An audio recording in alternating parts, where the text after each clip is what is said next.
You're so professional, Bob. They taught you well at Mizzou, right? Okay. You know, the new season, the next season, the postseason that is, and the SEC tournament, which is in Nashville. All teams are participating in it, all 14 teams, and I think the tournament is wide open. I think if you look at, you know, how the conference finished and the teams that won it, there was a lot of close games, and so that tells you the parity in college basketball and how good our league was this year. So it's an exciting time of the year, and again, the winner advances to the NCAA, and that's our goal. And you got to go one game at a time. You can't get to the next game until you play that first game, and we're playing against a Florida team that we played early in the year, our first conference game here, and they came in and stole one, and so that sets the stage for again the SEC tournament.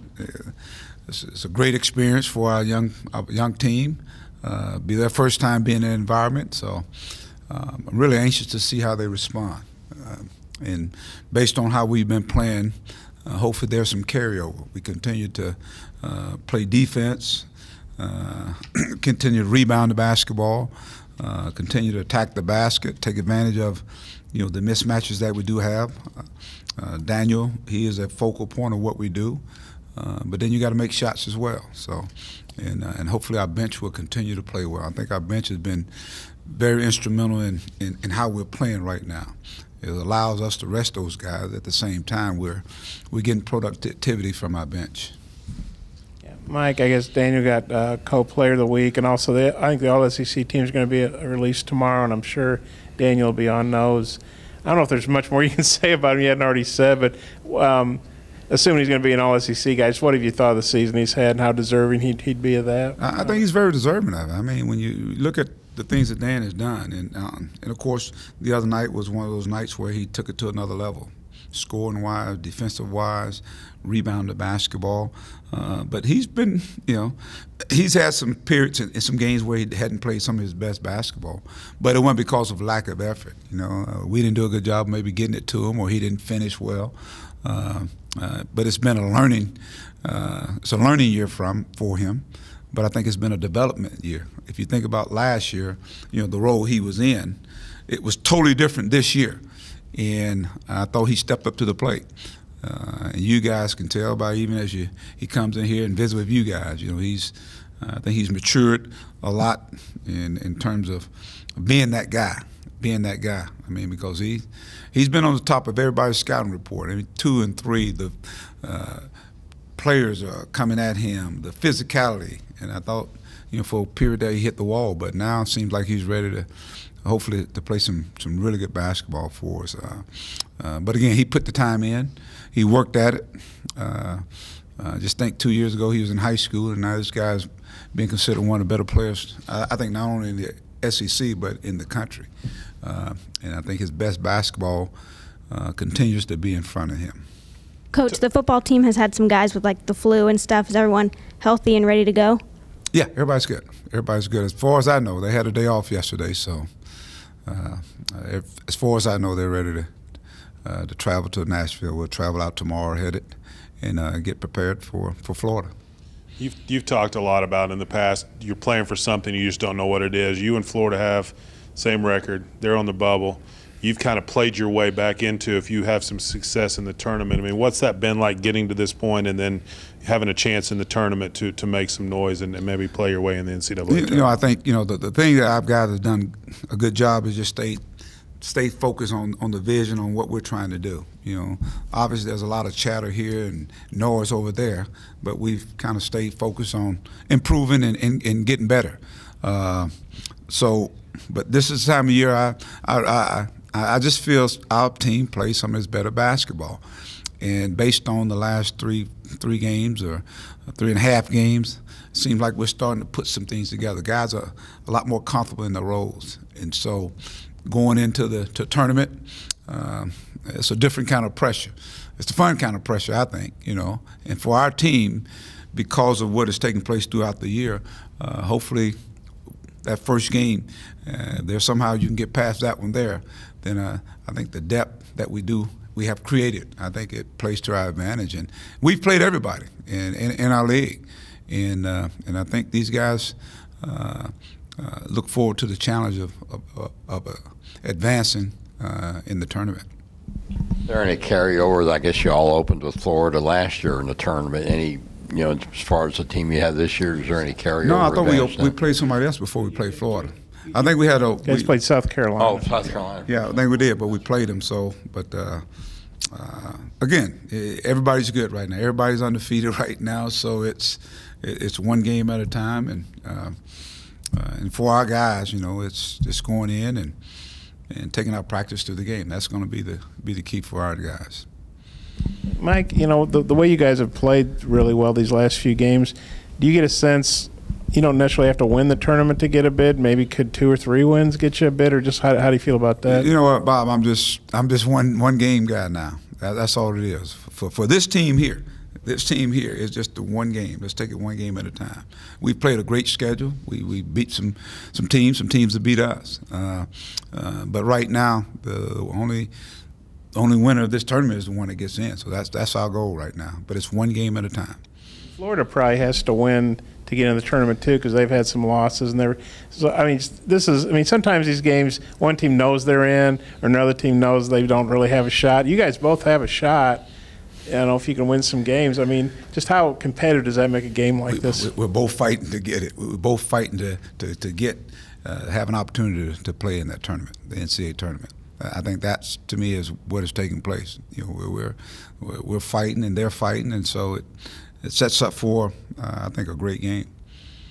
Since the calendar hit March, do you feel like Daniel has kind of played with the heightened sense of urgency that you kind of talked about the guys needing to play with a couple weeks ago? I think in a sense he's playing at the level because he's been the target and people been coming in. Now I think he's responded the right way, but I think we also are helping him because now our bench is starting to play, and if you watch us play, he's getting some rest now, and so he's able to come in those last 6, 7, 8, whatever it is, and finish the game off strong, and I think that's but when you talk about the sense of urgency, he's a guy that played last year. He's been on this stage before, so it makes sense for him to understand, what is at stake. His team needs him to play well, and they kind of follow his lead. So maybe he's leading in that way. The other night, I just thought his effort in the last few games, his effort has been unbelievable. This he's falling on the floor, getting up and getting dunks, man. How do you do that? That's relentlessness, and that's what I've been preaching to these guys. You got to be that kind of team. You got to be a blue-collar kind of team that plays with relentless effort. Kayvon Allen, he's kind of been up and down really the last couple of years, but it seems like and he's had big games against other people, but it seems like whenever he plays Arkansas, I think he averages like 3 points more against Arkansas than his career average over several games. What do you think it is about you guys, and is it just because he's an Arkansas kid, or what do you expect from him on Thursday? Well, we're going to get his best shot. Obviously, this is his senior year, and of course, I'm sure he wants to go out with a bang. So we got to do all we can to hopefully to hold him in check a little bit. But I think when you play your home state, obviously there's a sense of pride, and I think that kicks in, and he wants to play.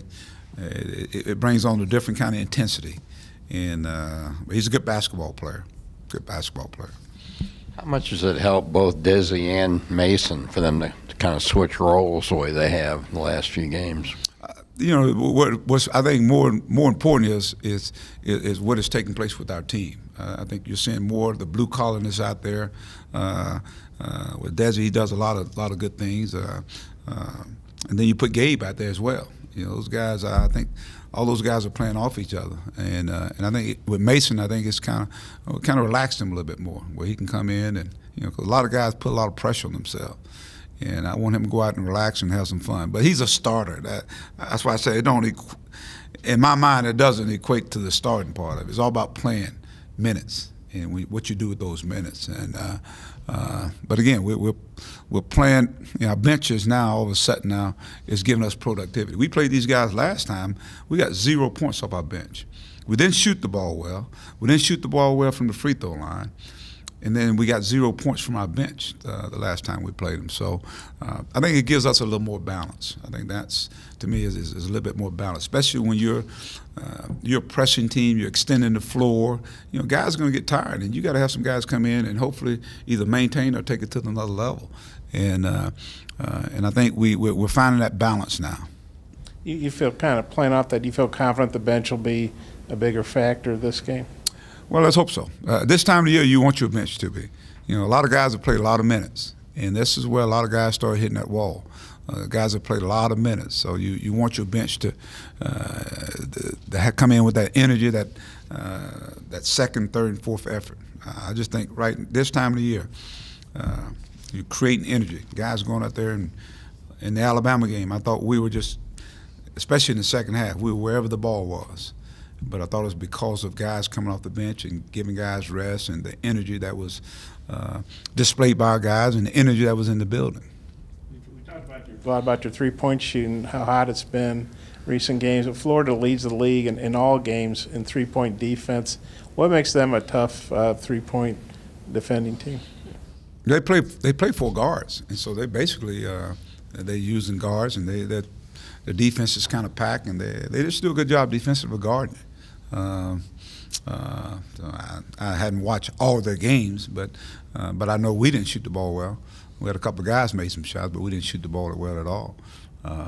But we want to be a team that's attacked, Bob. I think that's the biggest key. We want to go inside out. We feel we got an advantage with Dan, you know, somewhere we can throw the ball into, and maybe that will open up us shooting the basketball well.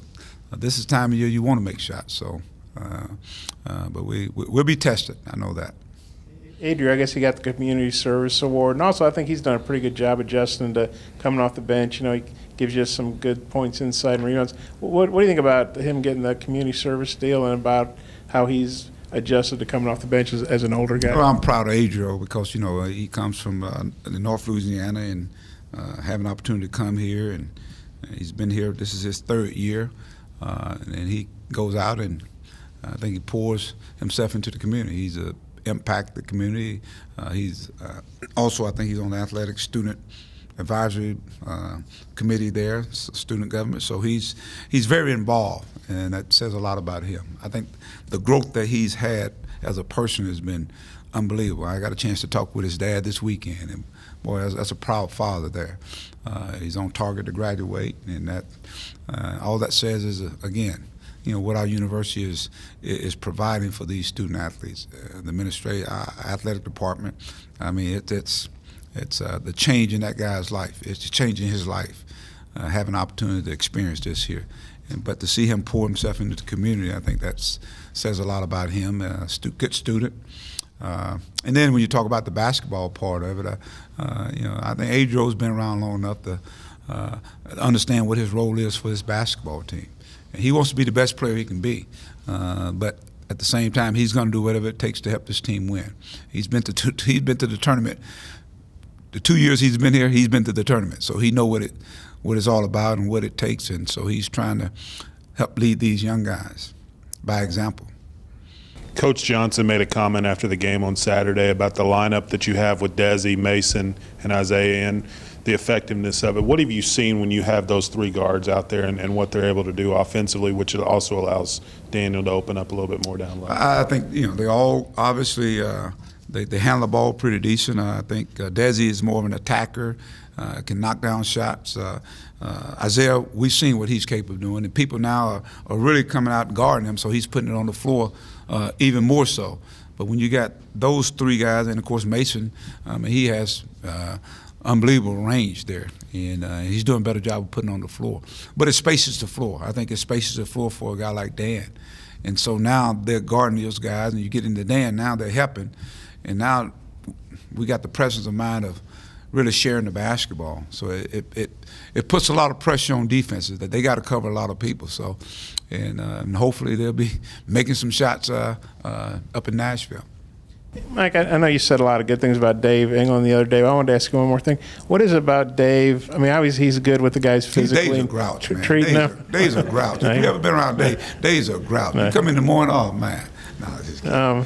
he obviously, you know, has the skills to help, you know, treat them and their ailments and injuries and whatnot. But what is the mental part? You talked about kind of being a friendly ear for him, or somebody that can, you know, maybe help these young guys get used to college. What is it about Dave's personality that makes him strong in both those areas? You know, I think if you ask any guy, you know, Dave he's always real with him.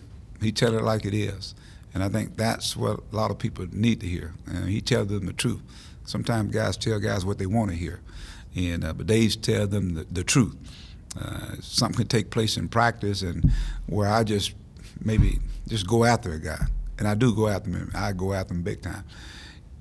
And then they're going to the locker room and they need one of those ears, you know, and those pity ears and all that stuff. Dave won't give it to him. You know, Coach was right. And I tell Dave, you're right, Coach is always right.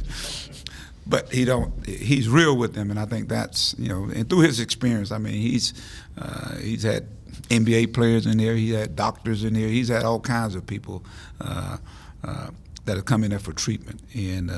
But I think it's just that personal touch is what's unique about Dave. And Dave, he's that way every day. And so it's like any other coach, you know, you got to be able to figure out how to reach kids. You know, different kids, you know, it's like, you know, I may have to come at you a different way than I come at him. And I think Dave understands that. You can't just talk to him or treat him all the same. And so, but Dave always constant. He never changed. I mean, you go back to Big O, you go back to Dwight Stewart, you go to any of those guys. Right now they talk about Dave England like he's one of their best friends. All right.